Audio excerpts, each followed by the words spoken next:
Your ancestors are standing waist-deep in a pool the size of a tennis court, carved into baked brick and sealed with tar so watertight it still holds water 4,000 years later. This isn't a temple. It isn't a palace. In the entire city built around it, there's no throne room, no royal tomb, nothing built to worship a king. Just this pool, and underneath nearly every home in the city, a drain. You'd assume bathing started because someone figured out dirt spreads disease. That's not it. For most of human history, nobody knew germs existed, and for long stretches of it, people believed the opposite of what you'd expect. That water was the dangerous one. Grooming itself is old. Chimpanzees pick through each other's fur for hours a day, and that instinct, the discomfort of feeling unclean, the urge to fix it, is something you were born with too. Psychologists call it the behavioral immune system, a disgust response wired into you, long before anyone understood what a pathogen was. For most of human evolution, that instinct worked fine on its own. You didn't need a system. You just scratched, picked, rinsed off in a stream, and moved on. Then, around 10,000 BC, humans stopped moving. Farming meant staying in one place, and staying in one place meant living next to your own waste, next to the animals you'd started keeping, next to the same patch of ground you'd been using for years. An instinct that worked fine for a handful of nomads sharing a river suddenly wasn't enough for hundreds of people packed into permanent settlements. Grooming had to become infrastructure. Which brings you to soap. And here's where the story stops making sense if you assume it was always about your skin. The oldest soap-like substance anyone's found comes from Babylon, around 2800 BC. It was fat boiled with ash. Nobody was washing their body with it. They were using it to strip lanolin grease off raw wool so it could be dyed and woven. Soap spent close to 3,000 years as an industrial degreaser before anyone thought to rub it on themselves. So, if soap wasn't cleaning people, what was? Water. Just water, and a level of civil engineering that would embarrass some cities 2,000 years later. The archaeologist Gregory Possehl spent years studying the Indus Valley city of Mohenjo-daro, and what he found doesn't look like a normal ancient city. No grand palace, no monument to a ruler. What it has instead is the Great Bath, 900 square feet of waterproofed brick, and terracotta pipes running under almost every house, rich or poor, carrying wastewater away from where people slept and ate. Possehl's read on it is that the whole city was organized around cleanliness itself, not around one man's power. A society where public plumbing mattered more than a throne is not what you'd picture when someone says Bronze Age. Over in Hittite territory, a few centuries later, hygiene wasn't just infrastructure, it was law. Arroyo, at the Universidad Complutense de Madrid, published research in 2025 showing just how far this went. Anyone baking bread for the gods had to have trimmed nails and freshly washed clothes by legal requirement, or they couldn't do the job. One surviving Hittite text describes a king finding a single hair in his washbasin and flying into such a rage that he ordered stricter water filtration on the spot. That's not a man worried about bacteria. That's a man treating cleanliness as a measure of who he was. And that's the part worth sitting with. Across almost all of ancient history, being clean had very little to do with staying healthy.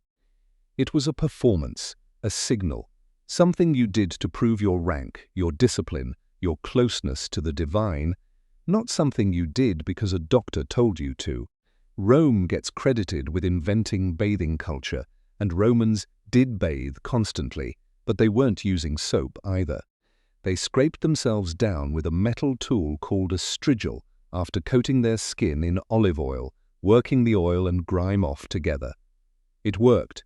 It just wasn't soap, and it wasn't really about germs. Then Rome fell in 467 AD, and something strange happened. Bathing didn't evolve from there, it regressed. The aqueducts that fed public baths crumbled, nobody maintained them, and across Europe, washing habits declined for close to 1,000 years. Progress, it turns out, isn't a straight line. Sometimes a civilization can lose a habit as thoroughly as it lost the plumbing that made it possible. Soap came back into personal use almost by accident of geography. Knights returning from the Crusades brought home Aleppo soap, made from olive oil and laurel, something they'd picked up from the Islamic world, where bathing culture had never disappeared the way it had in the West.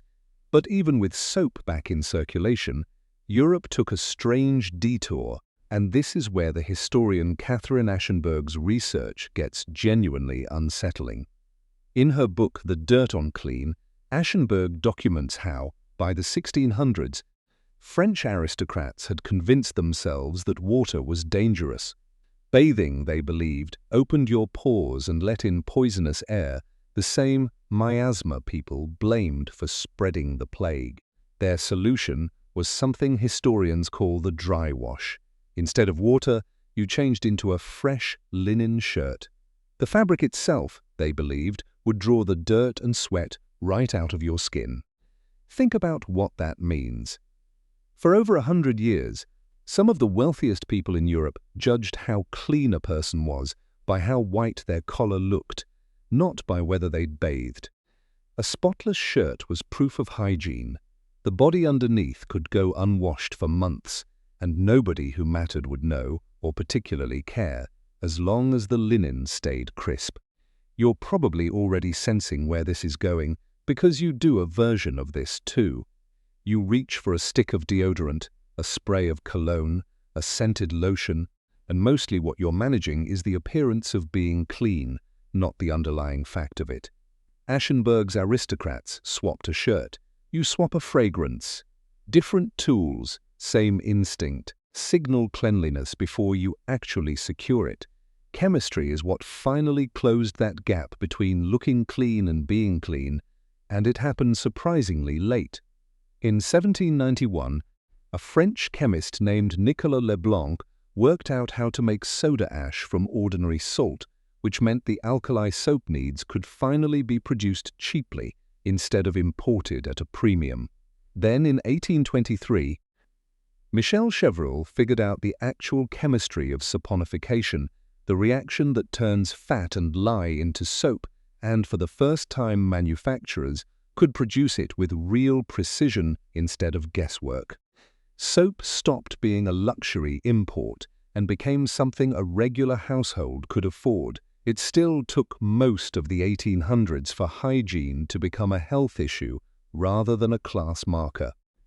Louis Pasteur and Robert Koch didn't establish germ theory as scientific fact until late in the century, which means for nearly all of recorded history, cleanliness was never really about disease at all. It was about status, religion, and self-presentation, right up until science finally caught up and gave those old instincts a real medical justification.